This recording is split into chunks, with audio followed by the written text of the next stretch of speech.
Hello, friends. This episode of the podcast is sponsored by Hanky Law. Hanky Law likes solving your problems when they happen, but loves anticipating them so they don't. They provide real people with real solutions to help get your life moving forward. Hanky Law provides criminal defense, family law, personal injury, and civil law.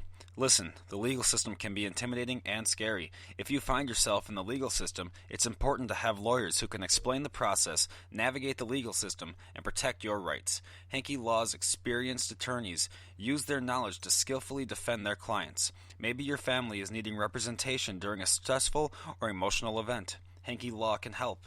Hanky Law is comprised of Blake and Kelsey Hanky with a family of their own, so you can trust they understand the value of keeping the best interests of you, your finances, your future, and the long-term interests of your children in mind.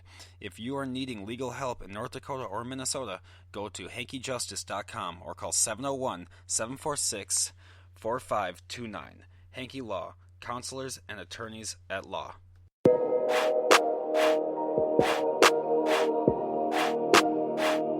Welcome to the Cloud Surfing Podcast.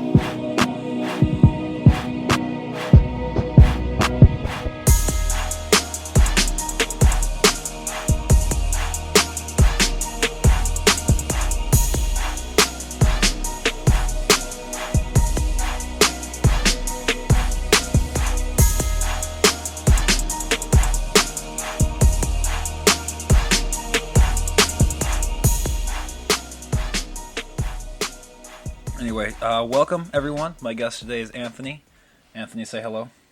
Hello. Anthony, this is your first time here with me, and this is also the first time that I'm back since all of the shit hit the fan. Obviously, I've been, just real quick for all my listeners, I've been offline for almost 2 months now just because I've had a lot of people cancel on me, just for obvious reasons. So now that we are all back in biz, everything's opening back up, all the lockdown orders are lifted, and everything's finally getting better.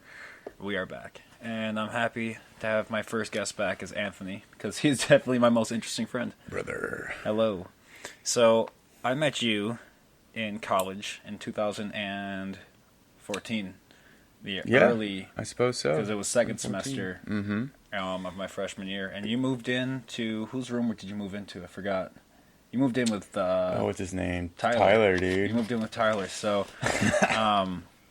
Obviously, some of my listeners know I have a stand-up bit that goes about how my first roommate kind of exorcised the devil in my room with me in there, and I was trying to get out. That's how I got my single dorm. Yeah, right in there. My single room, obviously in the same exact little corner, so we still had to share the bathroom and everything.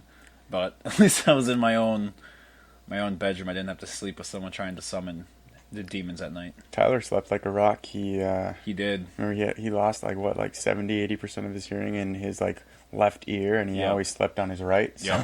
Yep. So he never heard anything. Dude, I remember getting freaky with a girl. I remember literally that night, 3 inches from his face. I know. Just didn't wake up. Remember? Yeah, because that was at that one. We were over at, whose house were we at? The apartment building. That's when I met Grayson that night. Yeah. But you brought home that chick, right, and Bray took pictures of you guys in the kitchen. I don't know if you ever knew that, but there's... Oh, dude, this is a different chick, though. Yeah, no, but I know that, yeah. Oh, God, of course. Okay, so who's this? This is that one who even went home with Jake one night. Yeah, I think her name was Amber. She even went home with Jake, though. She even went home with Jake, and Jake's gay. Dude, brother. Dude, those are some crazy times, man. That was a lot of stupid shit. Yeah, well, you gotta kind of be the biggest slut in the world to get to go home with a gay man and still let him fuck you. Like, how gay do you? Ooh, interesting. Interesting perspective. It was great. Yeah, so we met because you were just in your room with the door open playing guitar, and we were like, what? Who's playing this? It's hard for me to make new friends. Where did you learn guitar? Oh, man. I started learning guitar when I think I was in 6th grade, and I remember my mom brought home a guitar, and it was super cool. Unfortunately, it broke, I think, but I remember my dad being pretty upset because he didn't think I would amount to do much, because respectfully, I didn't really follow through with a lot of my commitments. But hey, man, hey, but before he lets you say that, but I was in 6th grade, Listen, before he lets you say that, I didn't bring him on my show because he's not doing anything. He's Anthony. I was gonna wait, but dude, you're a fucking firefighter, and in your off time, you're taking care of all the trees that would be burning down. You're like, you know what, let me trim you up real quick, get you high and tights, let me get you the military groom. And then if it's in the way, you just remove the whole thing from the ground, stump and all. So, the whole, I didn't really follow through with those commitments. Okay, you're putting out wildfires, motherfucker. Like, what are you talking about? I was in 6th grade. Yeah, you're 12 years old. You shouldn't have commitments. Yeah, dude. I love my work. It's really cool. You have great work, man. I like to do cool stuff. I don't like to do boring stuff.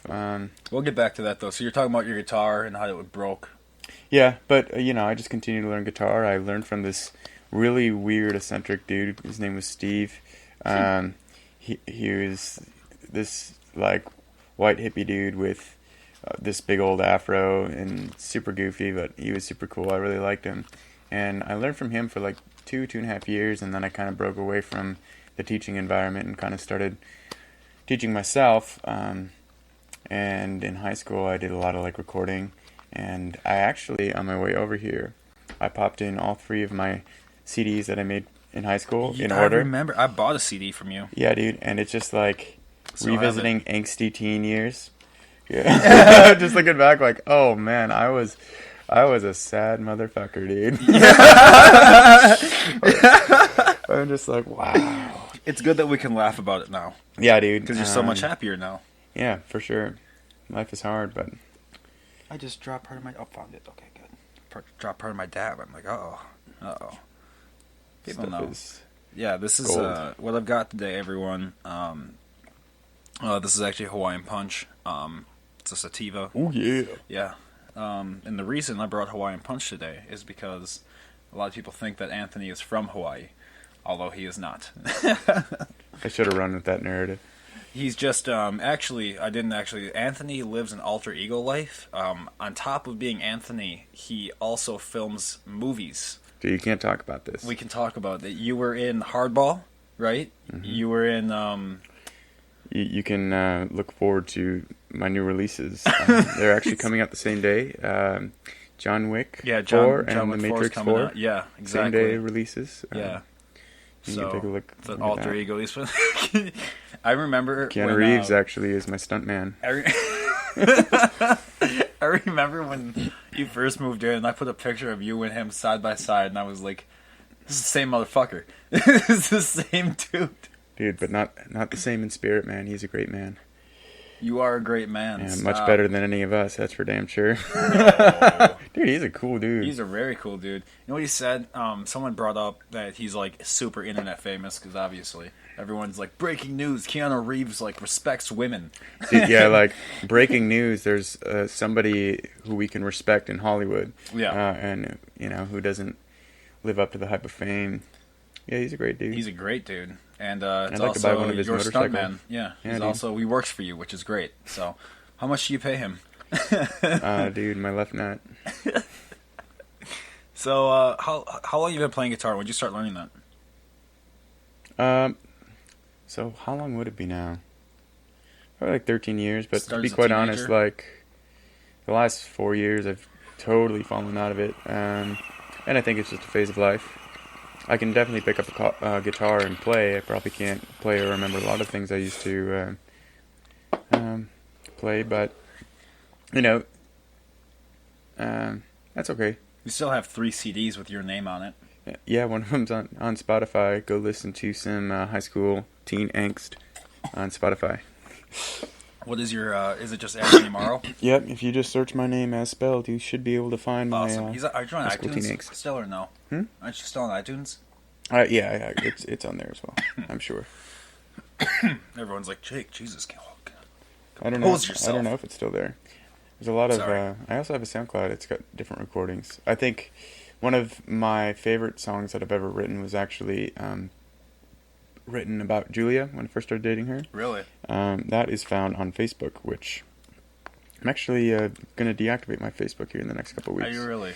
It's just getting a little too invasive. Yeah, dude, I have had a terrible habit of getting tuned up and getting on there and like slowly accelerating into political chaos and just arguing with shit. Yeah, dude, stupid shit. It's heavily toxic, and I don't think I need that in my life. And I'm gonna show you something that's great, and this is a trick that I do all the time. You post something, and then you fucking turn off the notifications and leave it. Well, I'll just turn off my whole Facebook. That works too, but like, I guess as a comedian I can't really do that, but It's true. I guess I could just pull a Dave Chappelle button. Just I'll still technically have my music page up that I haven't touched in 6-7 years. Why? 25 now. You should add some of your shit to it. You've made some music since then. Yeah, but I don't know. It's not a priority for me. Yeah, That's fine. that's fine. I guess I'm more focused toward future work. I mean, fire is awesome, but I really like climbing trees. Yeah. And it's great that So I that's can your make a other job. career actually climbing trees. So that's what you're doing right now is climbing trees, right? Yep. So I've been kind of living a seasonal lifestyle for a while since moving to Montana. Nice. And I started out with... You've been living the Montana life too. You've been gotten a couple months of growth. Yeah, dude, mountain man coming in. Yeah, that wasn't there when we were in North Dakota.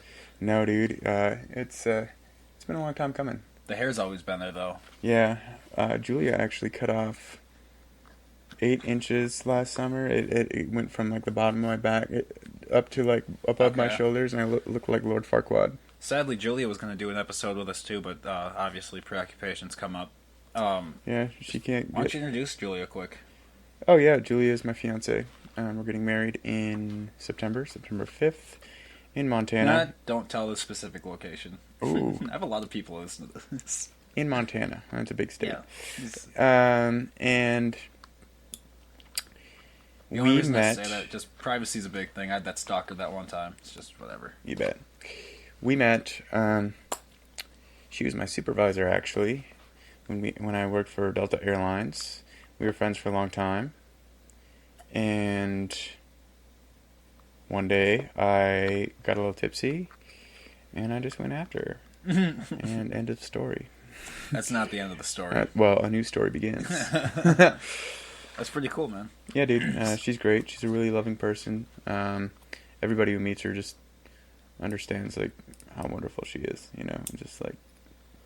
Oh yeah, she's a great person. Yeah, she's super loving. She's a woman of God, and yeah, I love her to death. Sent us their masks. Yeah, Sewed them she's right up. been sweating her ass off At on the top sewing of machine, 2 other just jobs, making making masks, masks. just- She wakes up at like 3:30, 4 o'clock in the morning to fucking work crazy. at Starbucks, and then from Starbucks she goes to her full-time job, which is still a good job, and then she comes home and she makes masks until the wee hours of the night, and then goes back to bed and complains about being tired. Wonder why? But she works hard. Yeah, no, it sounds more than that's a lot of work. Yeah, It's dude. A lot of jobs. So when you're not climbing trees, what do you do in the fire season?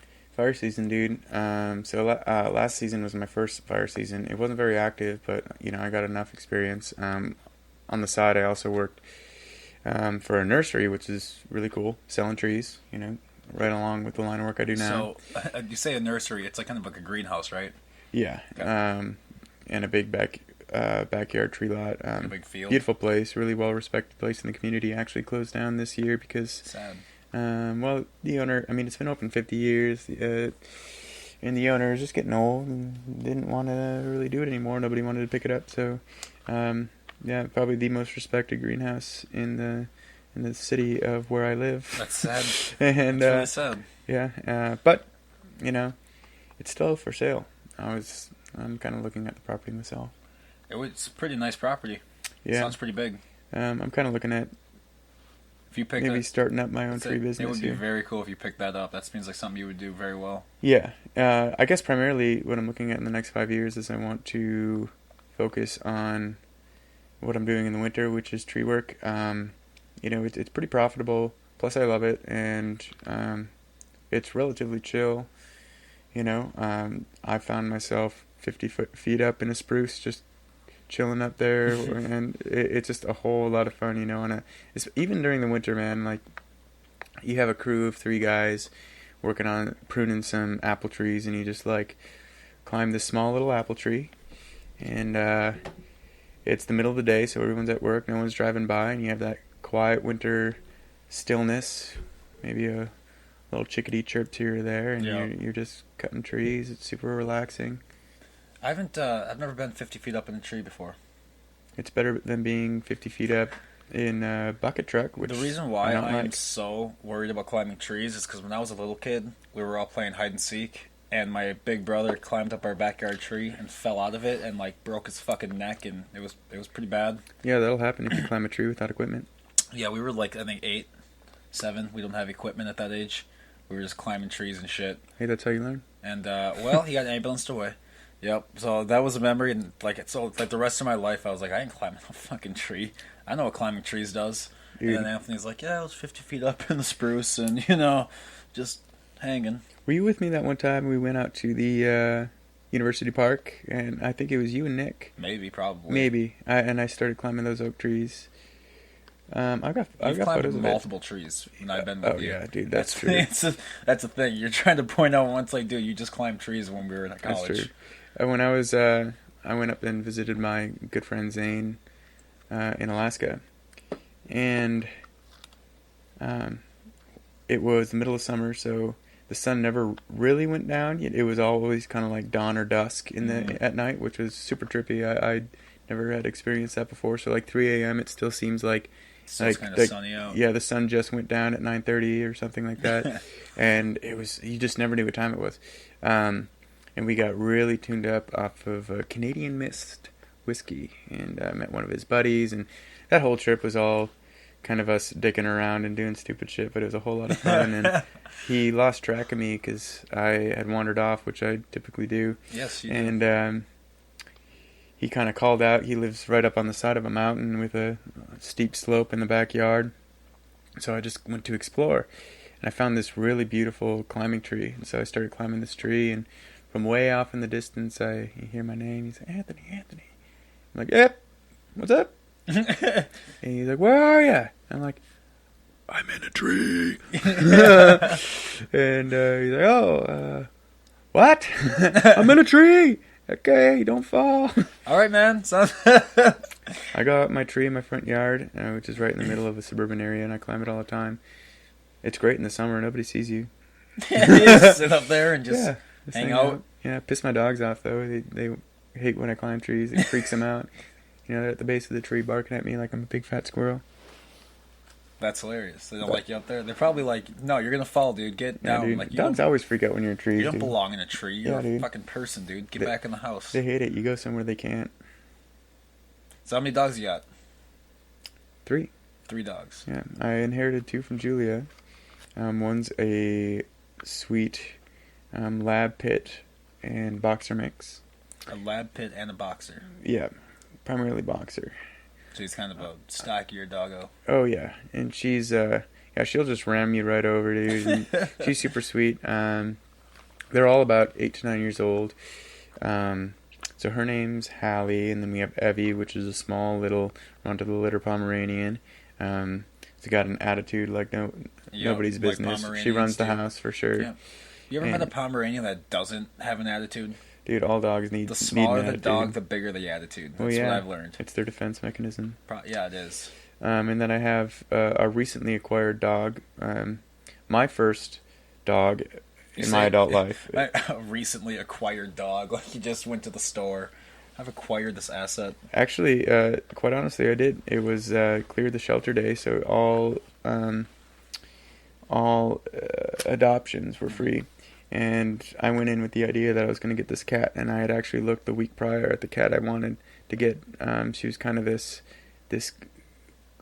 cat with a queen-like attitude. Yeah. Really beautiful, long-haired cat. One blue eye, one brown eye. What type? Do you know? I think it was some sort of like Siamese-style cat. Yeah. I can't remember, but she was really pretty, and she had a nice little attitude. And, dude, so the shelter actually opened that day at 12, and I showed up at 11:30 to get in early. But turns out there were so many people who arrived early that the place was just flooded at 11:30. So, I walk immediately to the cat room, and it was just disgusting chaos. Like people just like chasing after cats and like, I want that cat. When are you done with that cat? And it was just Man. I was in there for under 60 seconds, and I was like, this is a shit show, and I left, and so I started looking at dogs. Switched over to dogs. Yeah, dude. And, No, I don't need a cat. I found this dog. It was a Samoyed mix. Her name at the time was Crystal. We renamed her Lady. And she was fat as fat could be. She was so huge, dude. Like, it was like grossly obese dog. And they didn't know where she came from, really. They didn't really have a lot of information on her. Like, she kind of barked at other dogs, but she would kind of like go up and lick them in the face. She's dangerous around small dogs, actually. She's got kind of that instinct. Is that real? Yeah, doesn't like cats at all either. But yeah, go berserk. But overall, it was really kind of like docile. Yeah. So I took her home. Took home this like 110-pound dog that sits like 2 feet at the shoulder, and she's lost like 35, 40 pounds since she's been with us. I don't know if she's gonna lose a lot of weight. You can tell on her tummy that she's probably had babies, and she's about the same age, 8, 9 years old. So we adopted a senior dog I've always wanted to get a super old dog or a super old cat. Yeah, dude, they can be tough sometimes. I know, but like, there's a reason they're not adopted. You know, we're probably only going to have her a handful of years, but she's really grown on us. We love her a lot. Yeah, it's not, well, you know, they have to have somewhere to be for their last couple of years too. Right, you dude. don't want them to be alone. You can tell she was abused too because the cartilage in one ear is broken, and so like it flops over. It's kind of a cute little characteristic because she's got like one really perky ear and then one that flops over, and like she looks at you and but like when we first got her, anytime we would move too quickly or go to pet her in the head, She or gets scared. Yeah, she would flinch away, or even if we like rose our voice at her or something, she would like freak out. So Yeah, she was probably not taken care of too well in the previous. Yeah, and we wonder too. We theorize a lot. You can never really know. Yeah, well, I mean, you show a dog a lot of love, they'll show you love back. I mean, dogs. I've seen dogs go from incredibly skittish and screaming to being a loving dog again. Yeah, she's not like the cuddler that the other dogs are. The other dogs will lay as close to you, as much bodily contact to you as possible all through the night, which I really like, actually. I've gotten used to it and I like it. But Lady will go out and sleep in the living room alone, no matter how much we coerce her to come up to the bed. Really, she just likes to be alone. Yeah, she likes her space. Yeah, you know. But some of them just like their space. They're just been around too many motherfuckers in my day. I'm not. Yeah, dude. That's adorable. Maybe one day. When you worked for Delta, you got all those flight benefits? Yeah, dude, super cool. Some of the places you went, like you went to fucking Korea. You've been to Not Korea, Japan. Japan. Asia overall, I guess. So, I thought you did. You didn't go to South Korea? No, maybe that was I Daniel. thought about it. Yeah, maybe it was another Someone else friend. went. Okay. But that was a wild trip. That was probably like, I don't know, the biggest travel experience of my life. The Asian trip? Oh yeah. How many countries did you go to over there? So I went through Japan, and my intention was to go straight to Bangkok and spend a month in Thailand. Yep. So I fly standby, which is pretty nice because every once in a while you fly standby, especially on international flights, and you get business class, and you're like, I'm sitting in a $10,000 seat for free. Yep. And you get like, it's so like lamely bougie. It's like, oh yeah, I got this nice like pre-packaged hot meal, and it's like, but it was put on a plate for me. You Check know? this out. Look, someone's gonna bring it for me. Hold on, check this out. But all the booze you can take, dude, and like they start you off with a what do you call orange juice and sparkling? Dude, one of those, dude. I can't think. Jesus Christ. What is the word? What is the word? Look it up? Look it up. I'll look it up, dude. Alexa. Oh. What is a spritzer with orange juice? Sorry, I'm not sure about that. What do you know? What are you worth? Dude, it's hilarious that we can't even think of like orange What juice. Is it a mimosa? Yeah, dude. Mimosa. That's the word. That's the word. We did it. Yeah, brother. So they like start you off with mimosas, and I remember like drinking a few different things, and the flight attendant was like, "You should probably stop." And I'm like, no, I'll have another, please. I'll probably keep going. They can't technically really cut you off unless you're causing a disturbance. Why would she want you to stop? Well, she thought I was gonna get sick. I was at altitude, so yeah, whatever. Ma'am, I do this often. Yeah. Leave me alone. I'm kind of a professional at this point. Anyway, I'm sitting in Narita, in the Narita airport, and in Narita, like all the flights to the different Asian countries are in one single hub, so all the gates are right there. And my first night, the Bangkok flight filled up. So I had to go through immigration again, and then I had to sleep on a tile floor in the main lobby of the airport. But I had, in that time, met these other two travelers with similar benefits. And so we were kind of dicking around. We went to the airport 7-Eleven in Japan. And we picked up what we thought were these beers. And they were like little 16-ounce kind of cans. And we sat in massage chairs most of the night. And as we started drinking these beers, we're like, what the fuck is this? Like, this is really heavy stuff. And we later found out that they were pre-mixed, like, whiskey mixers. And so we were getting boned off of, like, 3 little mixers, right? And then so we were getting real tuned up, and we went back to the 7-Eleven and got more and went back to these massage chairs. And we were just chilling, in these massage chairs, drinking our heads away. And next thing I know, I'm getting woken up by airport security. And oh my god, in Japan? Yeah, dude, and I'm sleeping along, like, those kind of, like, airport seats where it's, like, metal bars, and there's, like a baggy canvas, and then, another baggy canvas, and so, like, if you were to lay across them, you'd be laying over, like, 6 metal bars. Like, that's where I was laying, in a dark place. And, in a dark place. And I remember just being woken up by the security guard, and, like, the 3 of us were all there. He's like, no sleep here, no sleep. And it was, just classic. Okay. No sleep here. No. Okay. And where do I go? Oh, shit, dude, what? Fuck. Just flashlight in my face. And, dude, I don't know how the fuck we got there, what we were doing. But, like, he let us through some, like, double doors, up some stairs, down some stairs, through more, like, dark, massive terminals. You guys like, were just in some part of the airport? Yeah, totally closed place of the airport. No idea where the hell I was, but it was like a 5-minute walk to wherever we were going, like, which was pretty significant. So you blacked out after drinking this shit, and then you ended up in some dark area of the airport. Yeah, dude, like, if I was in America, I would have been arrested or something. It was... airport security in Japan is actually pretty lax. Like, you go to, take off your shoes, they're like, no, leave all that on. We just need, like, your backpack. And I think Japan just doesn't want to get fucked with anymore. They're like, you know what, dude, honestly, we're good. Yeah, it was pretty cool, though. Japan is super beautiful. I would love to go. Japan it's actually super beautiful. I ended up just walking Tokyo for the night, and it's the place I got solicited for the sex most, even more so than Bangkok. Really? In Japan? Dude. And I think part of it, too, is because I kind of walked, like, in the middle of the night from, like, midnight to 8 a.m., because I had no place to go. And I just walked aimlessly, to be quite honest. I got on the last train out of the airport in Haneda, and which was a challenge because it left in, like, a short period of time, and I was expecting some sort of, like, Germanic lettering or language, like, to kind of direct English speakers or European countries. No, dude, it was just like Japanese, just characters, like, fuck, dude. And so I had to, like, try to operate this electric machine that would give me a ticket to somewhere. I was just pressing buttons, got this ticket, got on the train, and just started going. And then the first stop where, like, a majority of people got off, I got off. And so I'm like, all right, cool. And, like, the very first person to... Where'd you go?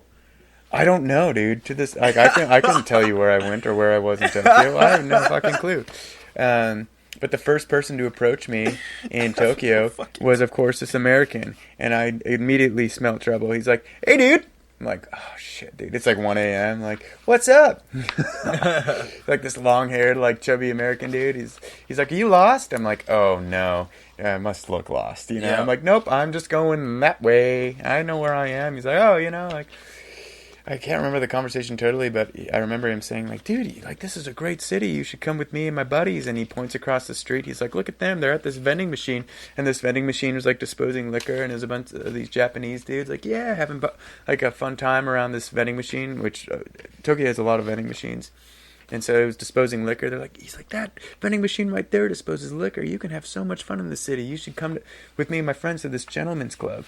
And I'm like, hell no. Yeah, that and I sounds said, like a no, trap. I know where I'm going. I'm going somewhere else. And I kept walking, and I would take like these And of little course back you alleys. don't know where you are. Yeah, dude. And I'm like, oh, this is like Tokyo's a really clean city. And so you're like, oh, I'll walk down this back alley. It looks really nice. Like there's trees and stuff. And like all of a sudden, out of the darkness, this like small little Asian woman would come and be like, oh, I saki, I sakak. I'm like, no, thank you. And it was like super polite. She'd be like, oh, okay. Okay, have a nice day. Yeah, have a nice day. Dude, super polite, really cool culture. I love them a lot. It's super cool culture. They No. just come out of the trees. suck your Tokyo dick is like a crazy party city, it's man. just Like, funny the way you said that right after. yeah, dude. It's But listening really, for sex, great culture. I was waiting in line for the shitter, and some guy literally came out, noticed I was waiting for me, and gave me like a full 90-degree bow, like, "Oh, sorry, I had you wait for my shit." And I'm like, "Oh, it's cool," you know. He's like, "Oh." It's wild, dude. And like, Meanwhile, in America, you're like, "Woof! Do not go in there, man. Fuck that place. Don't go up. in there, buddy. Oh shit! There's Shit's those guys- fucked. Wish public bathrooms had fans in them. You know what I mean? Bummer for Jesus you. Christ, it's bad. Anywho, to kind of make the long story short on that end, like I said, I was going straight to Tokyo, or I was planning on going straight to Bangkok, and I had planned for this trip. I knew kind of where I wanted to go, and I knew like a general idea of what I wanted to do. So the next day, I was actually there for 3 days, so that was the second night, and the third day, I'm sitting in line, waiting for my standby to go through, and I noticed that there was no way I was going to make this flight to Bangkok. Japan was getting way too expensive. I had planned on, like, my budget was based on a totally different country with a totally different economy, being Thailand. And so I'm like, I need to get out of here. So, and all of the flights left within a half hour of each other, so they were all lining up ready to go, and I'm sitting here like, fuck, I cannot just stay here another night. So This is when you're still trying to get to Thailand. yeah. And so finally, I am just looking at every flight in the terminal. I'm looking around, boom, boom, boom, boom, boom. I'm like, oh, this flight's open. It's to Singapore. And Singapore is primarily like an island country. But the city of Singapore is basically the entire tip of the Southeast Asian Peninsula.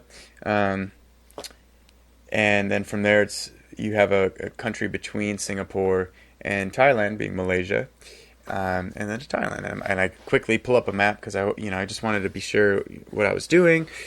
And I'm like, okay, I can just fly to Singapore. I'll just find my way through Malaysia and just go up to Thailand. No big deal. So I sign up really quick for the standby flight to Singapore. Boom, get on.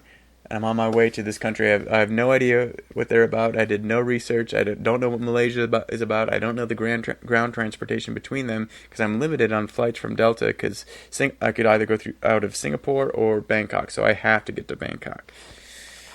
Oh my god. Ended up in Singapore, similar time. Ended up walking the entire streets of Singapore, which is really interesting because they have some beautiful, beautiful architecture in Singapore, contrasted by like the slums immediately outside of like the big city center. But home to the biggest greenhouses in the world, I believe. Really? Went there. Super, super cool, man. They've just got flora from all over the world. And massive, like these dome-shaped greenhouses. Really cool. And a lot of like outside botanical gardens. I got scammed in Singapore, and I was a fucking idiot for it. You got scammed? Yeah, dude. So I'm walking down the streets, and this guy approaches me. He's like, "Hey, let me show you. Let me tell you fortune." I'm like, "All right, whatever, dude." I'm like, I don't care. Tell me fortune, you know. And I figured he was looking for something. And I was just being an absolute idiot. He's telling me this fortune. He's telling me about like love and good fortune. Like these three things will happen to you. And he's like, "Oh, do you have a?" He's like, "Open your wallet." And I opened my wallet. You grabbed your cash and. No, not quite. He's like, "Oh, give me a bill." And so I pull out like a 5 of, I can't remember. I think it's just like Singapore dollars. It's like a different currency, but it's similar in value to U.S. dollars. It's just as expensive as Tokyo there. And I pull it out, and he's like, "Oh, you know," and he shows me something, and puts it back, and he's like, "Okay." He says, "Show me something else." And so he pointed to a bigger bill, which was like a 20, and I give it to him, and he's like showing me something, and at this time, I sense a big dude behind me, and I look behind my shoulder, and this big dude is literally standing directly behind me, looking over my shoulder, while this other guy is showing me this fortune. And I'm on this really narrow path, and I don't have anywhere out, so I'm watching him. Oh my god. And he's like, and he goes through this whole spiel, and he's like, okay. And he gives me this little, it looked like a gumdrop. And he put it in my hand. And he's like, okay, sounds good. And that is your good luck charm. And he walks off, And I knew I couldn't do anything about it because this guy was easily like 6'7". He was big behind me, man. And they just walked off. And so I look at this gumdrop, and I'm like, dude, I just got fucking scammed. And I'm like, well, I got this little, minty gumdrop out of the deal, and I pop it in my mouth and bite down. It's a rock. Are you sure? He gave you a rock? I still have it, yeah. I have it as a little memoir. This is a little rock, and I'm like, oh, pop it in my mouth. $20 for a rock. Basically, yeah. It's probably like a quarter-inch in diameter. Let me show you what happened to this motherfucker. If there's a good outcome, this is what happened to him. Is this in Singapore? This is in Thailand. Oh, in Thailand, dude. Oh, I see it, yeah. So we're going into the shop here, and need an oil change quick.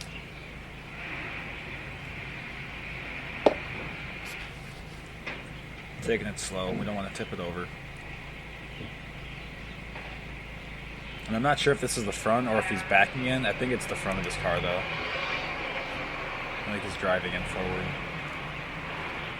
It's just like this guy back here is like, yeah, just oh, go fast.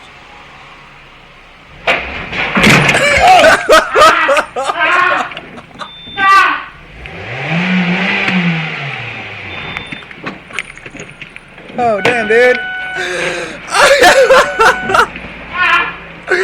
Oh, man. That guy had his femurs broken, dude. Hold on. Oh, he's going forward. He's going to go forward. Oh, he's going to hit this other dude. Oh, they're just going to carry him out. He can't work. He's no use to us. Oh, well, guess I'll get out of here.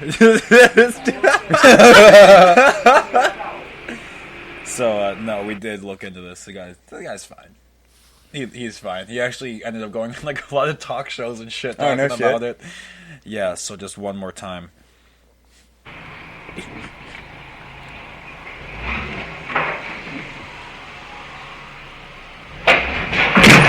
Oh, dude. What was that big flash?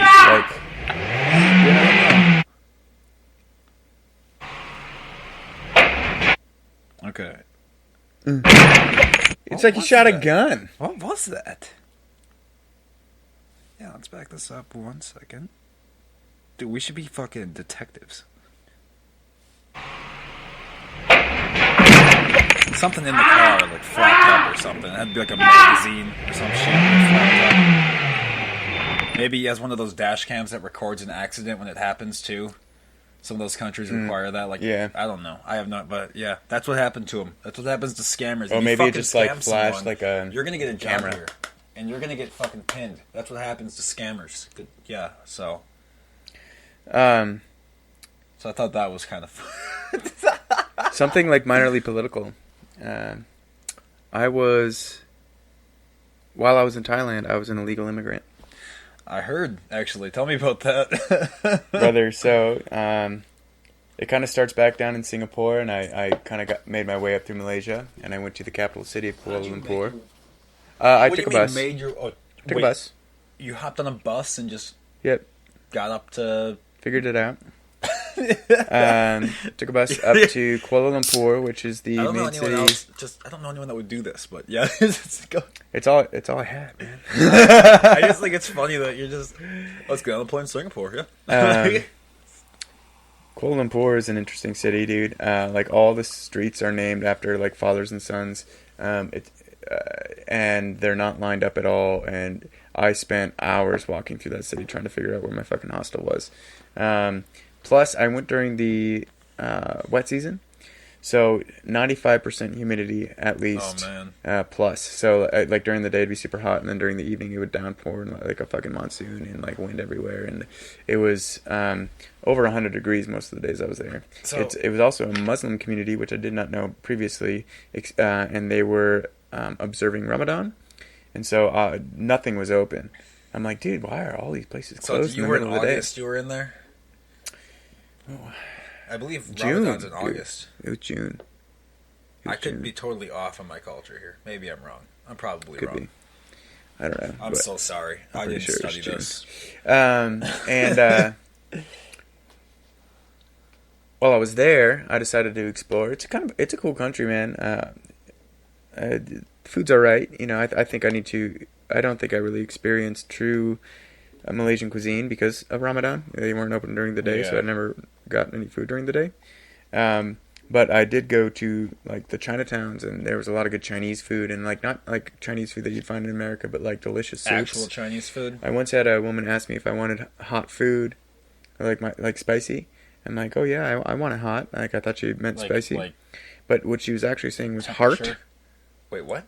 Oh, you want the hot? And so she like took out what looked like it was similar size to a human heart. So oh, you want the hot? Say that again. Like, because I asked all my food spicy, I wanted to know what it was like, and I love spicy food.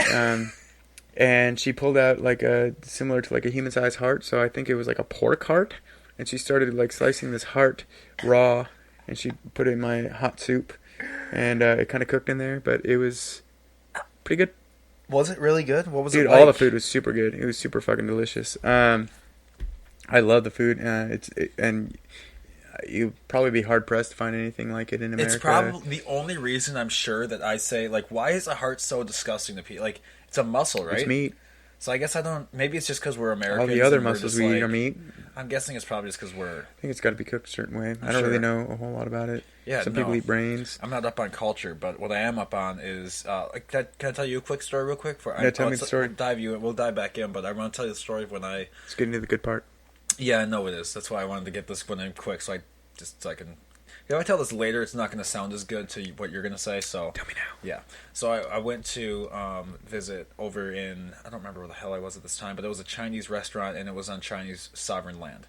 And so they got to do whatever the fuck they wanted because there's really no laws there. And the way that they cooked things was they would go into the sewer and they would suck up like the sewer shit from under the street, and they would put that into their, I don't know, pot, and they would boil it so that it would cook all the bacteria out, quote unquote, and then they would deep fry your shit, like your food, in the sewer water that they just pulled out of the ground.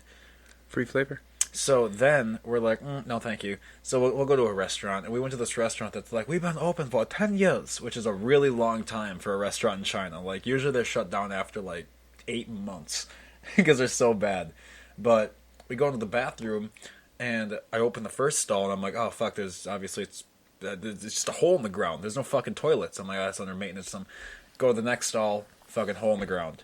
Next stall, hole in the ground. I'm like, no bidets. This is just the toilet, dude. This is just, you just shit in a hole here. This is just what you do. Yeah, dude. So I'm like, okay. So I'm squatting down to take a shit in this toilet, and I'm starting to hear sounds coming from the toilet, like underneath. Dude, that's where they kept the livestock, underneath in the basement where you shit. And no, oink, oink, oink, all the pigs. Yeah, and they're eating your poop, and then they slaughter it, and then they serve it to you upstairs on the burger. And I was like, got out of there. I'm like, we're getting the fuck out of here, dude. We gotta get the hell out of here. This is not good. I regret eating that heart. And then everyone's like, well, yeah, I'll have the pork. Like, I don't know. No. Hey, man, maybe it's a trade secret. No, I won't be going back. They've lost my business and my trust. I'm not until you try it. Well, that's the thing. We did already eat, so. Pretty good? No. You sure? Pretty dry. It was pretty dry. Well, cook's fault. I wasn't. I wasn't in Thailand like you were. I was in fucking mainland China, dog shitville. Like, so. Like Wuhan? Oh, don't say the magic word. Yeah, dude, I don't want to talk about it. Don't say the magic word. We're honestly, we're not going to talk about it because I don't want to deal with the fucking comments and the tweets. All right, so everyone can just shut the fuck up right away. All right, we're done with that now. So let's go back to your story quick. So I was in Kuala Lumpur. Super cool though. Like, middle of the day, I would love to go up to the roof of my hostel and do some yoga in the sweaty heat. The hottest I think it got was in Kuala Lumpur. It was 104 degrees, and the humidity was, I shit you not, 97%. And man, was it moist, dude. I was so sweaty, and I was I walked most places because I didn't trust public transportation a whole lot, like taxis and stuff. No place I went did I ever take a taxi. I'd walk upwards of 20 to 25 miles a day. Afraid of who's in driving it, or? Well, people will scam me all the time. Yeah. The reason I didn't... ooh, excuse you. I know, that one nipped me a little bit. Sorry, ladies and gentlemen. Oh, bad. Yeah, dude, I probably put my brain out of like, commission. what episode don't you cough on? They're like, this is what, 20 whatever? Yeah. So, I ended up going out to a rainforest. It's the Tamanagara. This is my favorite part. They claim that it is the oldest rainforest in the world. Kind of true. It would be technically the second oldest rainforest because it was once shared with Australia at a point in time, and the rainforest on the north side of Australia is technically considered the oldest. But that aside, we're splitting hairs here if we're going to start doing that. I went up the river called Tamanagara, and I had brought with. If I open this window, it's raining outside. I kind of want to hear that. Yeah, dude, hear it. Do you like it? Do you like that? I don't know. I'm a weirdo. I like rain. You can keep going, man. I'm sorry. Okay. Hello, everyone. Let me tell you my story. So,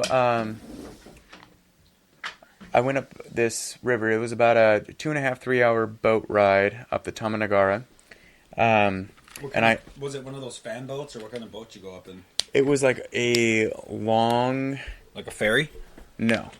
It was like a long... I don't know what the name for them would be, but like a long canoe... Or like canoe/kayak style boat. Like, so it was for really passengers. Small. Yeah, long and narrow with a canopy over it. And I was taking photos. And so what I had was like this little pouch with a string on it that could go like around your neck or something. And you could put it in, and it was like a dry pouch. You just fold it over and clip it.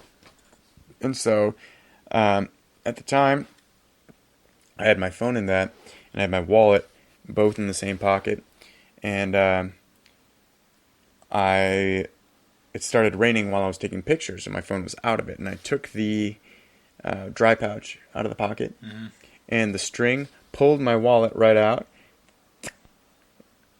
into the river. Stop. Your wallet? Yeah, dude. So into the river. I was actually taking money out of ATMs with my debit card at the time, and it went right into the river. Luckily, I had taken out a good sum of money. I think it was like 2,500 baht. I could be wrong on that number. Maybe 4,500 baht, which is or something equivalent to baht. I can't remember what currency I had, but I had that in my backpack along with my passport.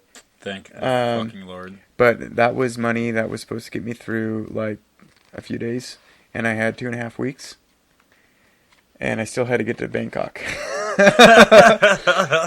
Meanwhile, I still spent time. The boat ride took me up to this rainforest village. Really cool place, a lot of cool hikes. I met this Italian Dutch girl and this German girl, and we had a time worth telling, but not now. And I went back, and now I had this sum of money that was meant to last me a few days, but it was supposed to last me several more. Several more as in weeks more. Yeah, and I still made my way up to Bangkok from Kuala Lumpur. It was an 18-hour train ride from the border of Malaysia. I guess it was like I can't remember how long it was from Kuala Lumpur to the border of Malaysia and Thailand, but it was another 18 hours to Bangkok. And I had to buy a third-class seat, which basically was a wooden seat on the back and like an old bus seat style on the bottom, but like really dilapidated. And it wasn't quite long. It was like shorter than my torso, and it was 18 hours overnight, windows open, and what? Like the fastest the train went was 40 miles an hour, and it was super hot. And so, like, even if I wanted to lay my back down, my torso would just kind of, like, my ass would just kind of, like, fall off. And so, it was really, really miserable. Like, bugs flying in and stuff. And, like, people ride that every day, dude. It was really poor conditions. And so, I made it to Bangkok. I almost immediately made it out of there and went to Chiang Mai. Now, this time in Thailand, I lost 30 pounds, maybe a little more. And I was already like 160 pounds. I was so skinny when I got back. Basically what I lived on, because I had to really limit like my food intake, I had to walk everywhere. And I had to, when I did take public transportation, which was my 18-hour train ride from the border to Bangkok and 12 hours up to Chiang Mai, I took the cheapest class available, which is a really miserable seat. And so I bought like peanut butter. I would buy like one good dish a day, which would cost me anywhere between like $1 and $3 US. Mm-hmm. And I would buy overripe mangoes because they were significantly cheaper than actual mangoes. So when you have your whatever 2,500 baht, what is that considered in US dollars? I can't even remember. I think it's 30 baht to $1. Oh damn! So I think about $100 to $150 is what I had at the time for 2.5 weeks. Oh my god! In fact, my entire month there, it ended up being a little over a month because of what I'm about to tell you, but was around $1,000 to $1,200 my entire month traveling, which is pretty good, pretty standard living, I think, for the most part. Went up to Chiang Mai, spent a lot of time out there, beautiful art. I gave up even more of my budget. I decided to do two things. I went to a Thai cooking class, which is sweet because I got to make 7 meals and eat them all. I learned a lot about cooking Thai food. The other was Elephant Sanctuary, which is really beautiful. It was the hill tribes of northern, one of the hill tribes of northern Thailand purchased. It's an elephant sanctuary, just like it's protected land, so people like poachers can't come in. Basically. Yeah, it's part of the hill tribe land, and what does that mean, hill tribe land? Well, I don't know a whole lot about it, so I don't want to like speak too much for it. But I understand that there are hill tribes that might be similar to kind of our American Indians. Okay. And they have protected land. They purchased elephants that were being abused, and like people who are riding elephants improperly and stuff, or circuses. It would kind of be like if our like reservations, like Carol Baskins. Yeah, except for the husband murder. But yeah, basically, they would take these Carol. They would take these elephants in, and they have this big jungle area, beautiful space. They'd have and to make money, they'd have tourists come in, and they would bathe them in mud, and which they love. They would dance to it, and like the energy that an elephant gives off and the intelligence is absolutely incredible.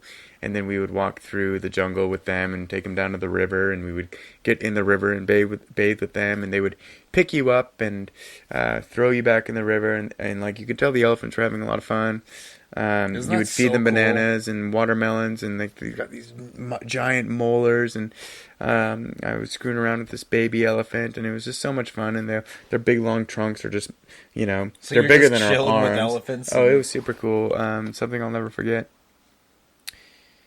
What was the biggest elephant? Like that was it pretty fucking massive? Yeah, they were Asiatic elephants. They're not big as like African elephants. Wait, what? They were elephants that originated out of, I think, India. Yeah, a little smaller. And much smaller than African elephants, but still pretty big. I mean, like 8 to 10 foot at the shoulder, I'd probably say. Probably 8 foot at the shoulder. That's pretty big. Yeah, dude, pretty big. African elephants are fucking huge. Yeah, I don't know the specific size of them, but yeah. Anywho, after all that was done and I lost all my weight, I went back down to Thailand, or Bangkok, and went to leave the country. I was totally ready. The flight was ready. I definitely wasn't going to miss this flight. And I go up to the Delta agent, and she looks through my passport. She's like, "Hey, so where's your stamp that you came allows you into Thailand?" And I said, "Oh, it's right here." She's like, "Oh, nope. That's your stamp out of Malaysia." So there was something weird at the border where I came in.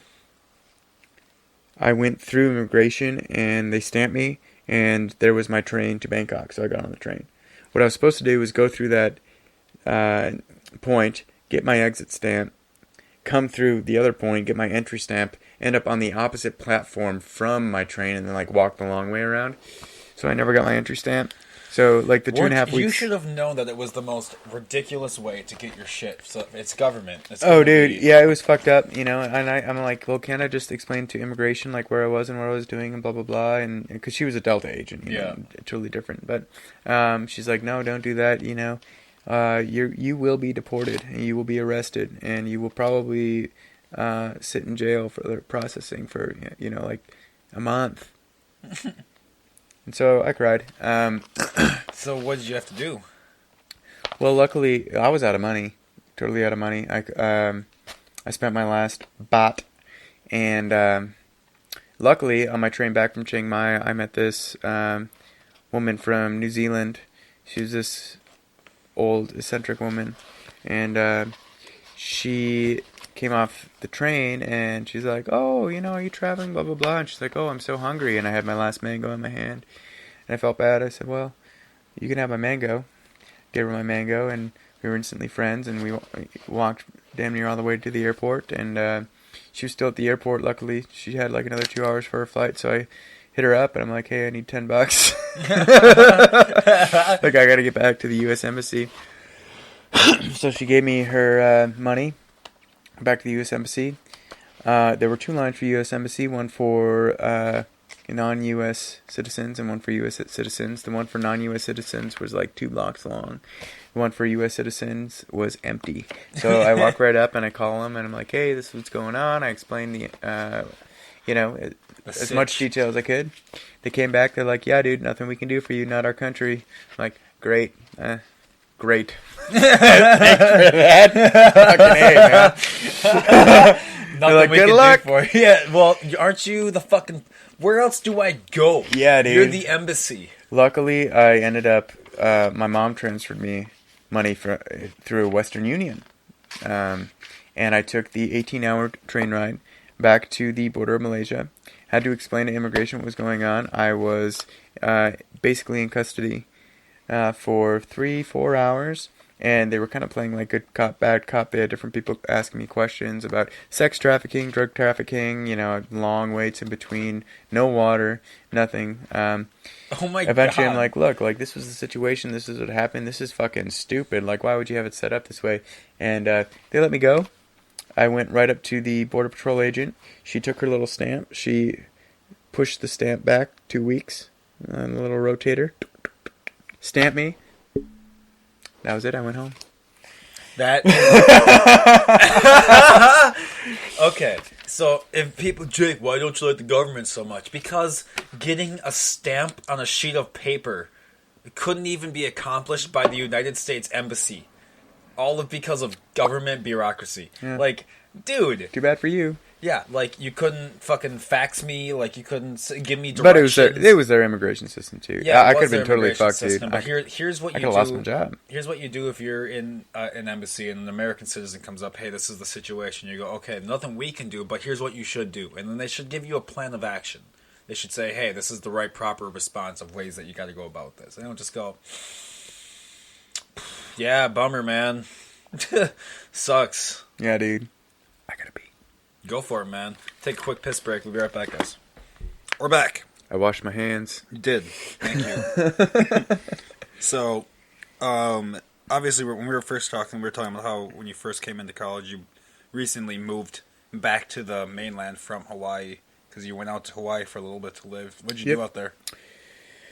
Well, I guess primarily I was coming out of I guess, honestly, high school depression for sure, and I moved out to Hawaii to kind of explore, you know. It was kind of getting away. It was kind of a rebellion in a way. But I lived with a man who I now call my grandpa, and rightfully so. So he was actually my stepdad's dad. My stepdad being even more complicated, who I call dad because he raised me from childhood. And he hadn't seen his dad in 30 years, and he was 33 at the time. Okay. So, long lost, for sure.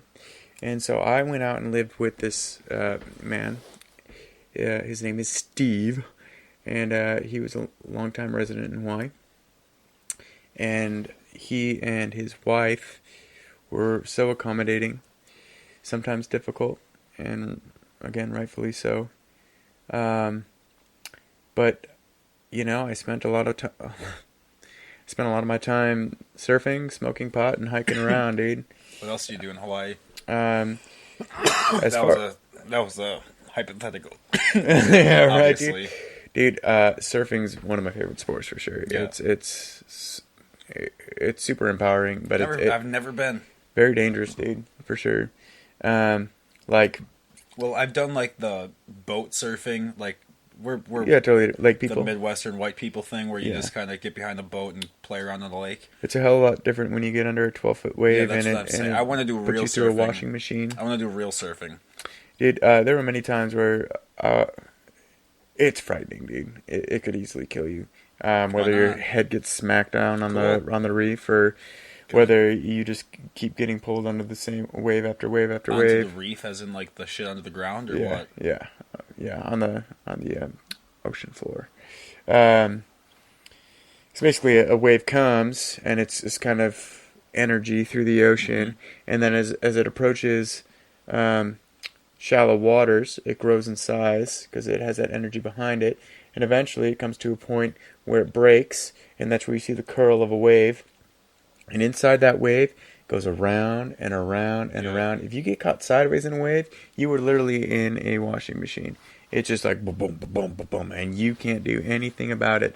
And even when you do get out of that wave, you've got your board attached to your ankle. Your board's going through that wave, so you're getting dragged like this, arms above your head, through the water by the board at whatever speed that's going. And then finally, you are out of it. Like, maybe you got some scrapes from shallow water, but you get out, and then guess what happens next? That next wave is right on top of your fucking head. You breathe in 6 inches of foam, and it's disgusting, salty foam. And the next thing, and that's your one breath, and the next wave is on top of your head, and it happens all over again, dude. It can be very frightening. But Fuck that. it's fun, dude. I love it. yeah, but it's real fun though. Yeah, I love it. The best part is just sitting there waiting for the next set. It's second to best part. The best part is actually riding a wave.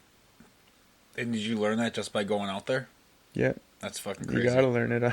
You gotta learn That's it what quick, everyone dude. Makes it, you kind of have to. It's no fun if you don't. Yeah, it's- you're on- Did you ever get island fever while you were out there, where you felt like you were just kind of stuck on an island?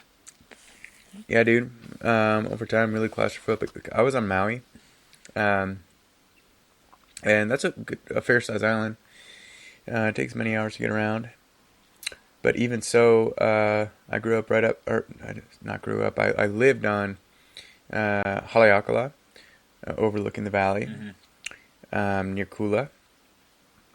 And you could see, Like I fucking know. I have no idea. you could see the North Shore and the South Shore, how it pinches in, and then you see the West Maui Mountains, and it's kind of like, man, I am on an island, dude. And kind of island fever, dude. I live in Montana now, and it's like wide open spaces, but and I did not even explore close to a fraction of what Maui has to offer, but still, island fever, just kind of that sensation. I can't wait to go back, but Tell me when you did go back with your Delta friend, when you took her for a trip around the fucking island. oh, dude, man, I was an idiot, dude. That was one of the funniest fucking things that you've ever done to somebody. Oh, dude, that poor girl, man. I feel bad for her. We had a good time overall. I think it kind of made her fall for me a little bit, just because, sometimes when you go through a hard time with somebody and make it out, you know. But I think she's except already. for you kind of didn't. But yeah, go ahead. Tell the story. So when I went back, I had packed a notebook, and in that notebook, I had put 2 tabs of acid. And then that was just in my backpack through security. Just some Sid going. And through I was security. planning on taking this with my grandpa, and he could kind of like guide me through it, and I'd have like a safe person to do it with in a beautiful place. And we were going out to Hana, which was the easternmost point. Beautiful place, by the way. I definitely would recommend going to Hana if you ever visit Maui. But I had a Delta employee who I worked with say that she was coming out to Hawaii. And I was like, oh, okay. And she wanted to do something, which was not really part of my plan. But, I'm like, well, if you want to see Hawaii, I'd be glad to show it to you. earlier that week, on the day that I had planned on going out to Hana and taking acid, I forgot it back at home. You went, but you forgot the acid? Yeah, dude. So I was kind of like, oh my God. I was being kind of a bitch about it too. I'm like, I forgot my acid. And my grandpa just pulled up on the side of the road. He's like, well, look at those cow pies. See if you can't find any mushrooms. So we took time looking for these mushrooms, flipping them dude. over and shit. Yeah, and he's like, anything that grows out of a cow pie is safe. I'm like, whatever, dude. So I didn't find anything, and we had a nice weekend. I was kind of doinked about it though. Anyway, so she comes out, and I end up kind of showing her around the place on a Friday, and so I'm like, well, let's go to Hana. And I was not really knowledgeable about the island I wasn't as knowledgeable as I should have been. I was being really ignorant. And we hopped on we rented 2 mopeds for 24 hours. And we were planning on going to Hana, which was, we were going to take the side on the north side. And so, about the island, briefly, you have an island right in the middle of the ocean. And it is in the northern hemisphere. So when the sun comes up and rises, most of the sun is on the south side of the island. Especially you have Haleakala, which is actually, I believe it's the largest mountain in the world if you count from the seafloor. It's massive. It's 10,000 feet tall from sea level, and it rises quickly. It's a huge dormant volcano, yeah. And you can actually hike through the crater, which I want to do someday, and it's like another world. Wait, it's like Mars. You can go into the crater? Yeah, and hike all the way through its stained cabins. I'm kind of fucking, yeah, I don't like that. No, dude, I would love it, dude. There's a lot of cool. That shit's gonna erupt while I'm in it. I know it. I feel no, it's really dormant, dude. It hasn't erupted in a long time, and if it will, they will know. But it kind of has a lot of geothermic features similar to Yellowstone. That's why I'm kind of scared about Yellowstone. I bet you that bitch is gonna erupt. Dude, if it does, we're all screwed anyway. So doesn't matter when. Anywho, so I go on the north side, and this was, man, I forget what time of year this was, but there was definitely some rain, and I didn't even tell her that I was popping acid. I just popped these 2 tabs of acid, put them in my mouth while I'm riding a moped around these dangerous mountain roads, dude. One side just cliffs straight down to the ocean, the other side just straight up. And it starts storming like a bitch on us. Oh my God. So here I am in this monsoon rain. And she's behind me also, but totally sober, and I'm tripping ballsack. I felt like the island spirits were trying to kick me off as a foreigner, which damn right they probably were.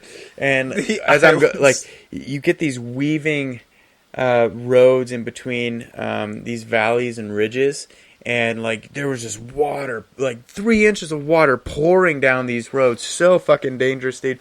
And I was just out of my mind, losing it, and I looked down, and around the time I think maybe we should go back, I looked down and we're under a half tank. I'm like, there's no way we're gonna make it back. We're gonna be out of gas. We got to go to Hana at this point. So we continue to Hana, and we make it to Hana in the evening, which is halfway around the island, by the way. The south side is all desert because it's being baked by the sun. Yeah. And I stopped at the gas station, and I was still fucked up. And, I'm pretty sure the guy knew I was fucked up, too, because I could not, operate a gas pump. I was having a hard time. My moped was already having a hard time. And so we went to this land of my grandpa's friend, where I had been before. But his friend had recently died, so we didn't really know whose hands it really lied in. And it was all locked up, so I had to lift the mopeds over, and we climbed over the fence, and, And oddly enough, later that night, the police were observing the fence to see if anybody had been in. The lights were on. I think somebody had probably reported us being in there. But I couldn't make it into his house or any shelter. It was still raining. So we walked out onto these lawn chairs, which were kind of on his beach side, and just tried to sleep in these lawn chairs in the rain through the night. While you're being rained on, you're sleeping on a fucking lawn chair. And it was cold, dude. It was cold. It had to be low 60s, which is cold for Maui, especially in the middle of summer, when dude. It's pouring out. Yeah, dude. And so we just sat there, and it was, I don't know, man. It's been the most miserable night ever. So we talked about family and stuff, and kind of connected a little bit, and tried to start a fire because they're wildly enough, dude. I found embers. Really? In his Where? yard, in this old fire pile, there were still embers, and I was trying to get him to go, but maybe like everything somebody was... else was already on that property before you guys were. Right, dude. So I'm like, wow, somebody was here recently, like starting fires, and so we found embers, and I was trying to start it, but like everything was way too wet to even light. I tried everything and couldn't quite do it, and that was a huge bummer, dude. Maybe it was a blessing because I'm sure if we would have started a fire out there, we might have gotten in trouble. Who knows? Either way. That sucked. No sleep. Either way, that sucked. No sleep, no food. Was not planning on this. Now we have to get our mopeds back in the next 12 hours. Oh, and so we get on the road on the south side, which is a totally different part of the island. Super hot, bright, sunny, windy. No cell service. Not at all. So we're going. We stop by this banana stand that says, hey, buy a banana for $1, put it in this pot. I'm like, no, I'm taking this. I don't have any money. I'm like, I'm hungry. I don't have any money. I'm so sorry, but I have to do this. And so I ate a banana. She ate a banana. Kept going. And we were like dead center, south side of the island. My fucking moped breaks down, dude. Dude. And I'm like, oh, fuck. And her moped's working just fine, but my moped breaks down. I'm like, fuck, man. I sat there for like an hour and a half trying to start this thing. I was so pissed off. And she, you know, bless this girl. She just waited there patiently, you know, obviously tired as shit, you know, watching me be a royal asshole to this moped, kicking it in the wheel and shit.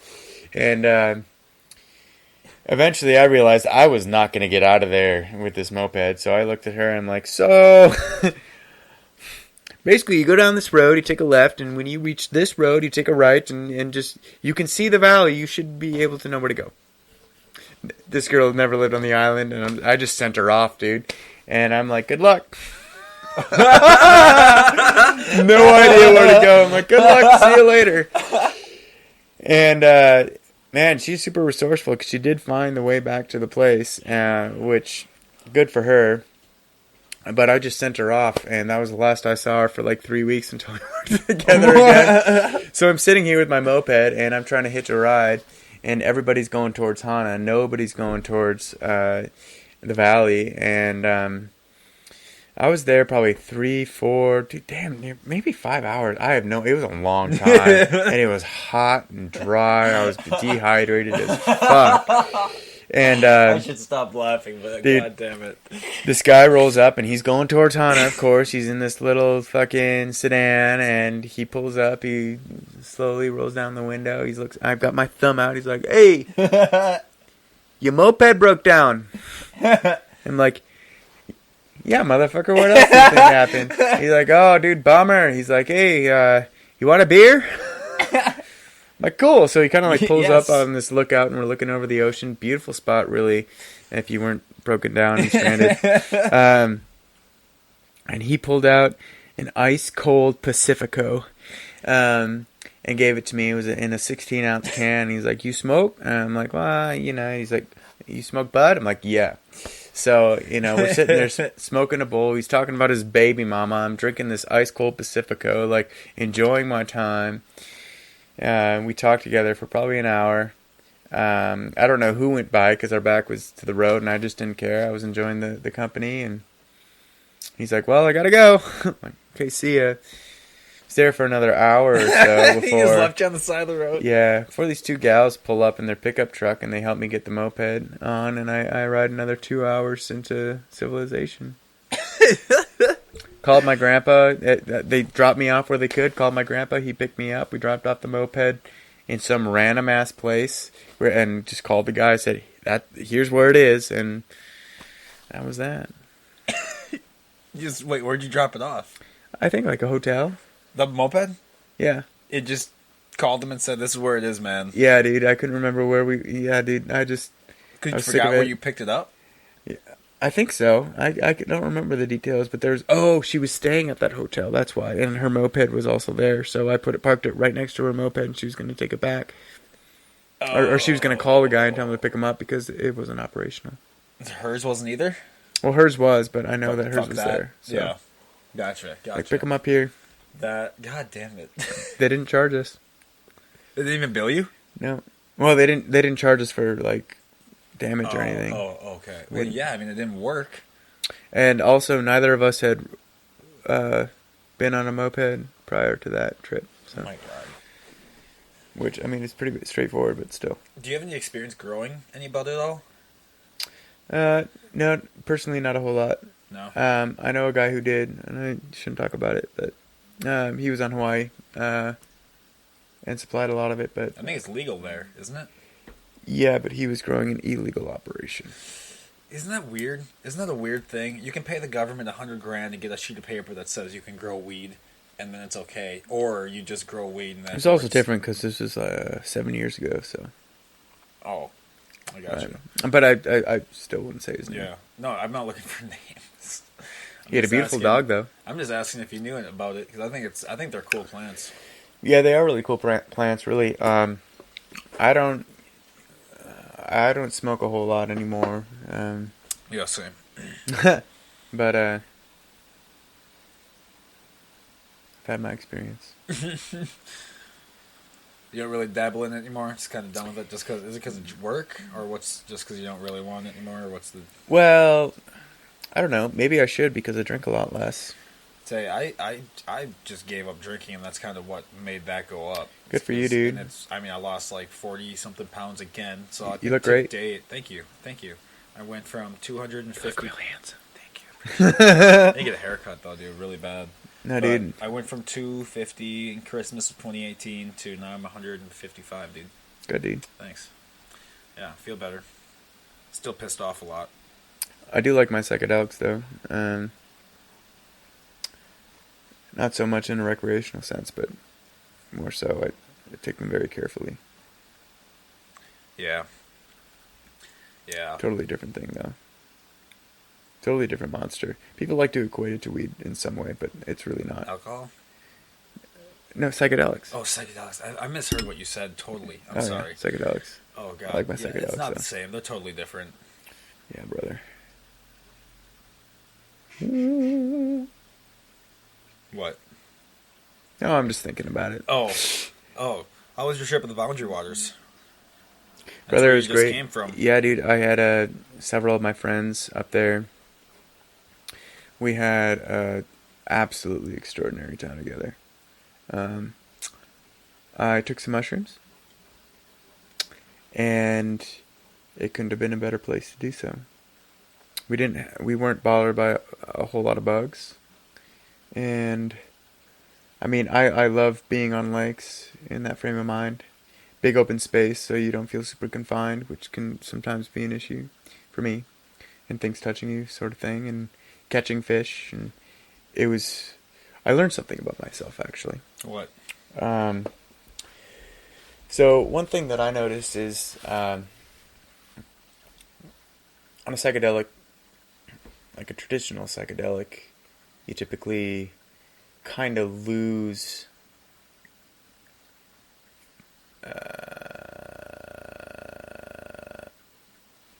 What? like you don't have any direction. Oh, yeah. You lose your It's ego. really hard to put in place a direction You separate yourself and from do your a ego. task. However, one thing that is noticeably improved, and it's not a frame of mind per se, is a level of motor control and stability. In my experience, like I've been really good and confident in climbing a tree, or being on a boat and being able to maneuver around that boat more so than I am like sober. Mm-hmm. And I've had other people tell me the same thing, and also sober people say that they notice the same thing about people on that, and it's really interesting because you can kind of chalk that up to the whole notion of psychedelics or drugs, or just because you're on that's the reason why, or maybe you're just imagining it. But even sober people have told me that they have noticed it. But at the same time, you got to understand that regardless, your body is doing it. Mm-hmm. So what I learned about myself is that I'm capable of these things that I don't think I'm capable otherwise, and I don't necessarily need a psychedelic, but it's kind of revealed to me that my body is more capable of what my mind allows it to be. I'm excited the FDA finally allows studies as of 2020. Yeah, and there are a lot of people who microdose, and it's actually a really competitive advantage in creative business markets like Silicon Valley. I wish there was a place where it was like okay to do that, because like they've been studying it for like motor control in sports, like microdosing, not like macrodosing, right? And macrodosing is more for addiction and depression and anxiety. To get over things, yeah. That was my psychiatrist here was telling me that might even be a psilocybin study to apply for. That might be a good idea. I was like, well, might as well. Maybe it'd be fun. See how it goes. I don't know. Depends how you feel about it. I think that I'm fucking, as long as I don't care. I mean, what they make me take a pill every day anyway. What's the difference at this point? There's just big trying difference, to find a solution. In my opinion. What do you mean? I think there's a big difference between doing it the right way and taking pills.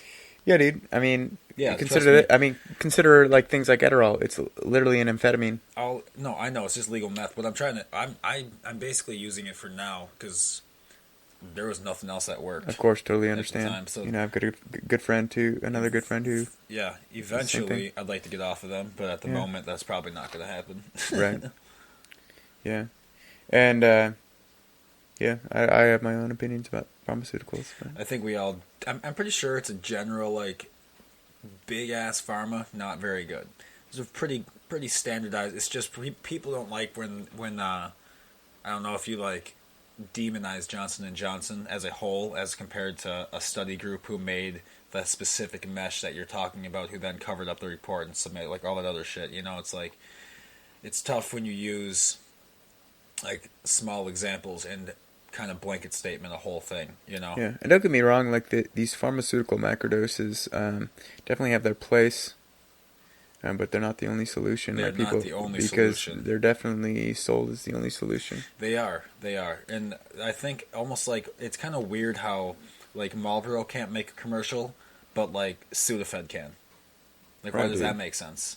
And like you listen to the commercials, and it's like it's like, no, my doctor should be talking to me. Some side effects may include death. Yeah, like cool. Call your doctor as long as my problem's solved. Yeah, call your doctor if you experience that. Like, if I die, I should call him. Yeah, dude. Okay. Yeah. Let me get on. I feel like I'm dying. Yeah. Well, maybe we should just take you off this medicine, and that's it. Yeah. Dude, I don't know, man. Yeah, I try to avoid the doctor as much as possible. I feel like I can get through most anything. They're just expensive, man. Every time I go see a doctor, it's always like, wow, okay, let me talk to you for 40 minutes.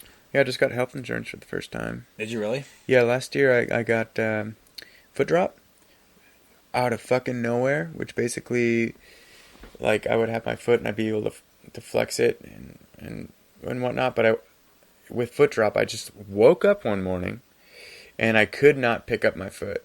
Really? It was basically in a way paralyzed. Super fucking scary, dude. Well, it took some time, but one of the more immediate fixes that I got, I called my chiropractor, and they were so nice. They didn't even charge me. Cause I called on an emergency call on a Saturday. Their family was visiting.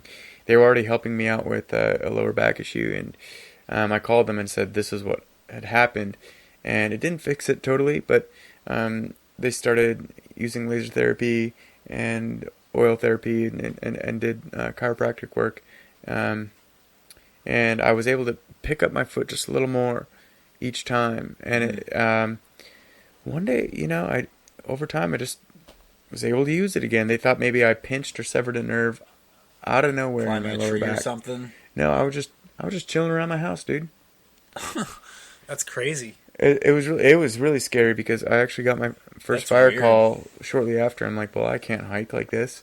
I can't lift up my toes. Yeah.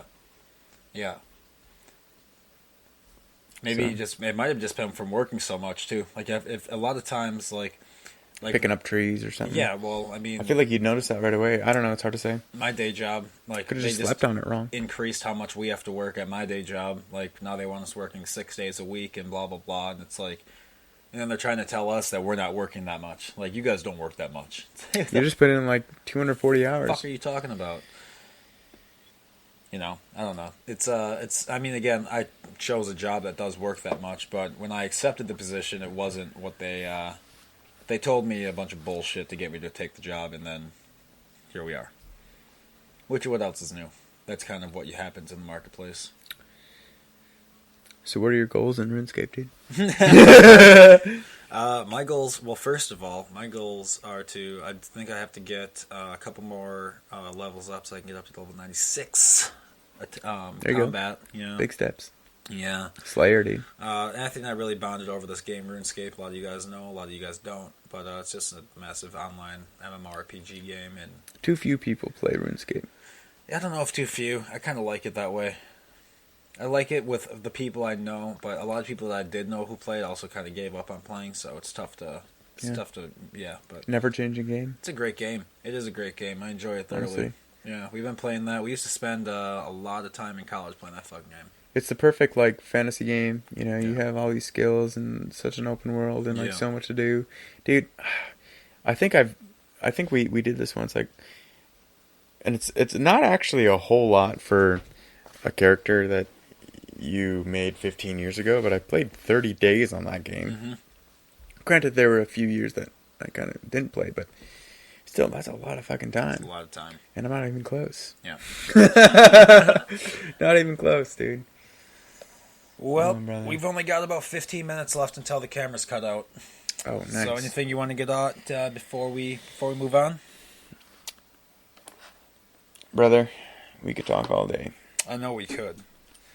I don't What- think... Why don't you, you are the leader.